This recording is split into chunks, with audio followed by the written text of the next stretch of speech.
Estamos a jueves y nos toca el versículo 4 y la primera parte del 5 de Apocalipsis 3, meditando en la iglesia en Sardis. Y dice así: pero tienes unas pocas personas en Sardis que no han manchado sus vestiduras, y andarán conmigo en vestiduras blancas porque son dignas.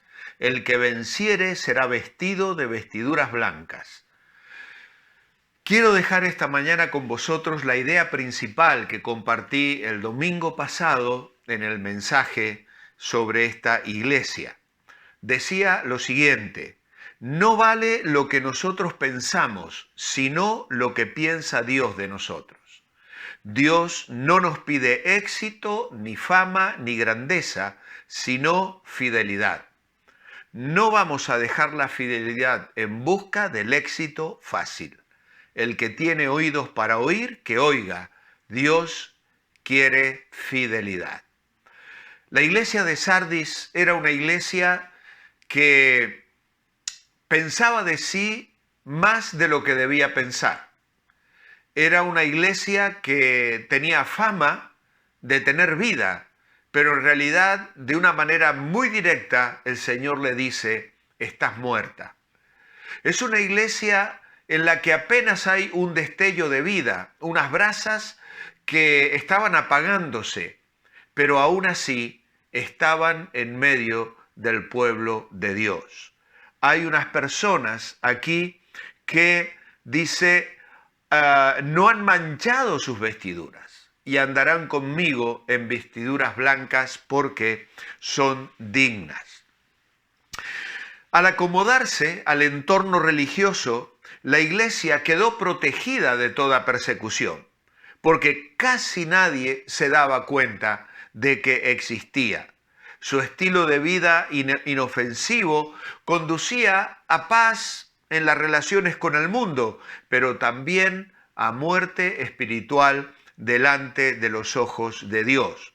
Y con excepción de unos pocos miembros fieles que siguieron alimentando el fuego del Evangelio, la iglesia misma iba extinguiéndose poco a poco, como fuego que carece de combustible y de aire, pero entre las humeantes cenizas había unas pocas brasas.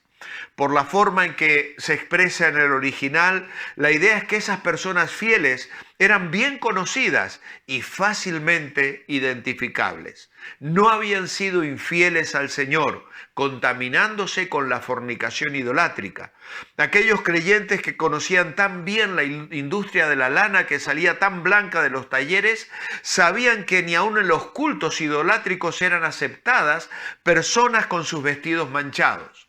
Entre los judíos, un sacerdote con su vestimenta manchada no podría haber ministrado en el templo.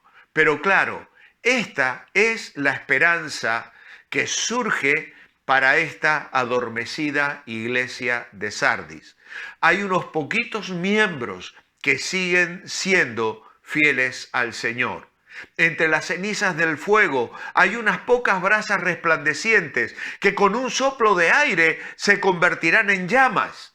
El griego dice unos pocos nombres y transmite la idea de que el Señor conoce a sus seguidores fieles en una forma individual por su nombre y se complace en su amor por él. Qué hermoso es esto. Esto es verdaderamente alentador.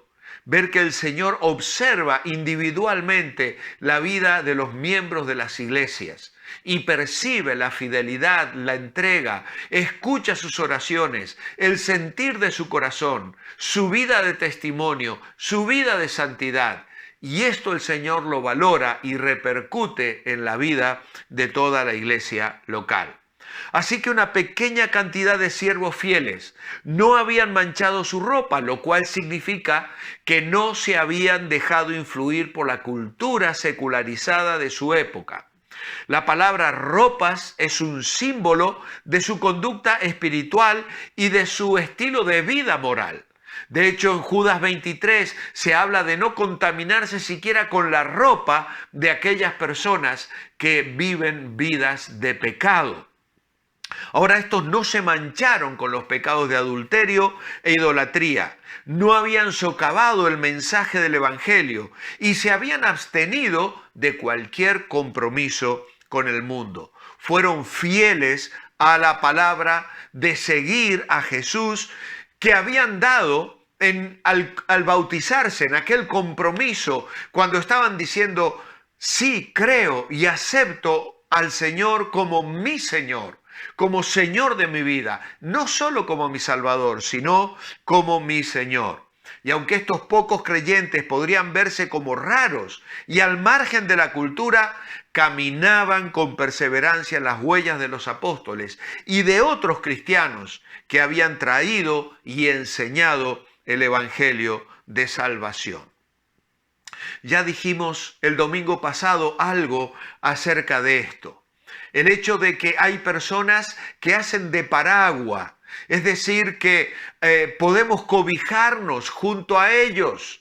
Son personas que comunican bendición. Sus vidas son vidas fervientes de pasión, de amor por Dios.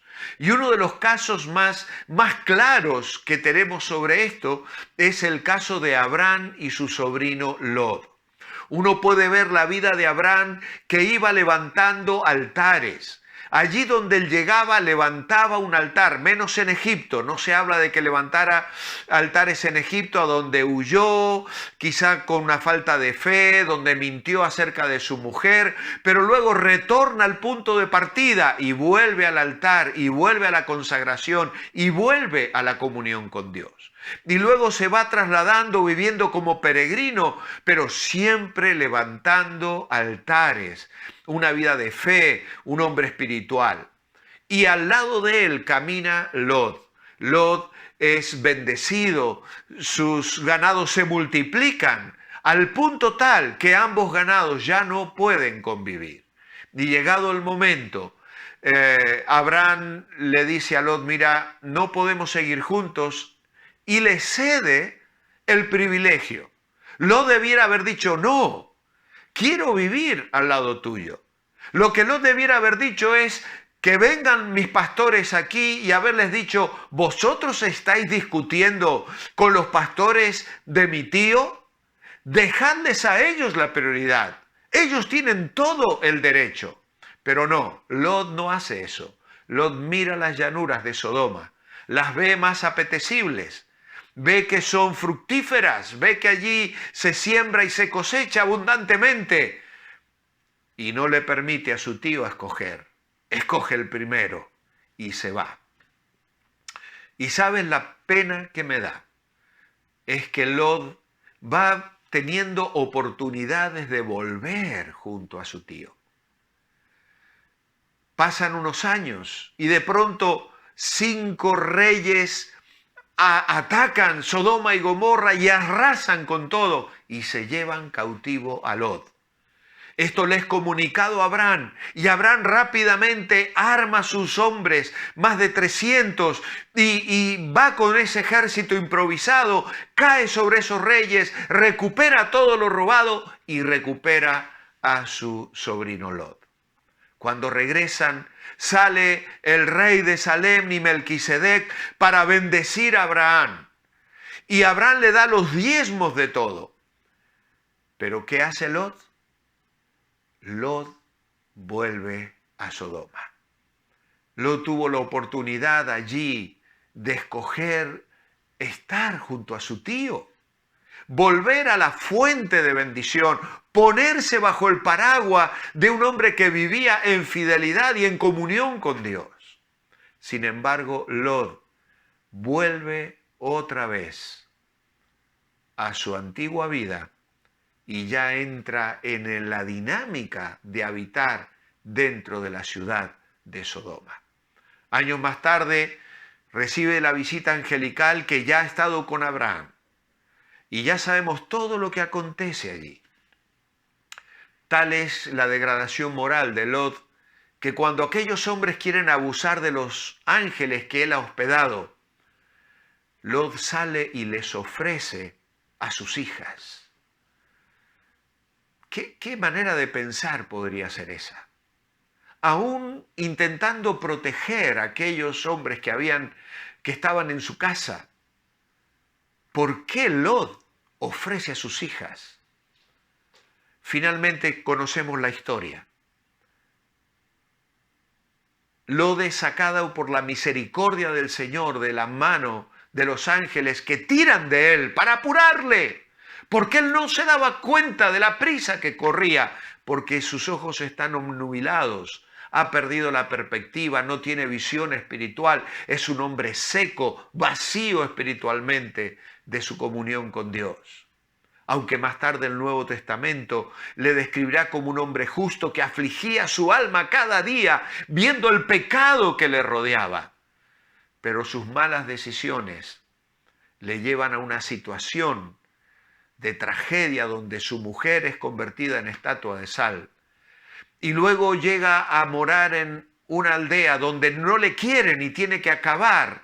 Luego viviendo en una cueva en la montaña, donde sus hijas le emborrachan para tener relaciones sexuales con él y levantarle descendencia. ¿Por qué hacen esto sus hijas? Bueno, él las había ofrecido anteriormente.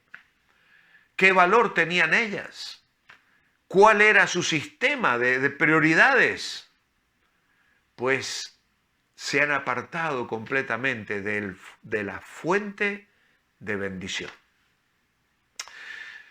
Es muy triste todo esto. Lot tuvo la oportunidad. ¿Por qué incluso ahí no volvió junto a su tío? Aun cuando no tuviese nada. Perdió sus ganados, perdió sus bienes, perdió su mujer. Le quedaban sus 2 hijas. ¿Por qué irse a una cueva en la montaña? ¿Por qué? Por orgullo. Por orgullo. La falta de arrepentimiento le lleva a vivir sus últimos días sobre la tierra viendo corretear en aquella cueva ignominiosa el fruto de su incesto y su pecado con sus hijas. Y así pasa la historia, como un hombre frustrado. ¿Por qué? Porque no se arrepintió. Pero aquí vemos personas diferentes, personas que viven en santidad, personas que, dice el Señor, no han manchado sus vestiduras y andarán conmigo en vestiduras blancas, porque son dignas. Dice Isaías 61:10, en gran manera me gozaré en el Señor. Mi alma se alegrará en mi Dios, porque me vistió con vestiduras de salvación. Me rodeó de manto de justicia, como a novio me atavió y como a novia adornada con sus joyas. Amados hermanos, las vestiduras blancas con las que el Señor nos reviste no son fruto de nuestras obras, no son fruto de nuestra buena conducta, son fruto de estar revestidos de Cristo. Y al estar revestidos de Cristo, el Señor nos mira y nos observa y se goza en nuestra vida, en nuestro servicio, en nuestra fidelidad, en nuestro amor a Él. Seamos consecuentes, digamos que no a todo tipo de pecado, todo argumento pecaminoso que venga a nuestra vida, rechacémoslo en el nombre del Señor y revestidos de la justicia de Cristo, ataviados de estas blancas vestiduras, como a novio y como a novia adornada con sus joyas, gocémonos en el Señor, vivamos en comunión con Él, disfrutemos de una intimidad preciosa con el Señor, porque Él viene a nuestro encuentro cada día. Él viene para ser nuestro compañero, Él viene para ser nuestro guía y a través del Espíritu Santo nos bendice, nos levanta, nos dirige, nos protege y nos lleva a una experiencia de dulce comunión con el Señor. Mi oración escrita esta mañana es: amado Padre, gracias te doy por Jesús, porque Él me ha vestido con un manto de justicia, ataviándome como a un novio, me adornó con joyas eternas. Que eso se traduzca en mi vida en una experiencia real de santidad y comunión contigo. En tu nombre, amén. Muy buenos días, hermanos. Les espero mañana para despedir esta semana de meditación.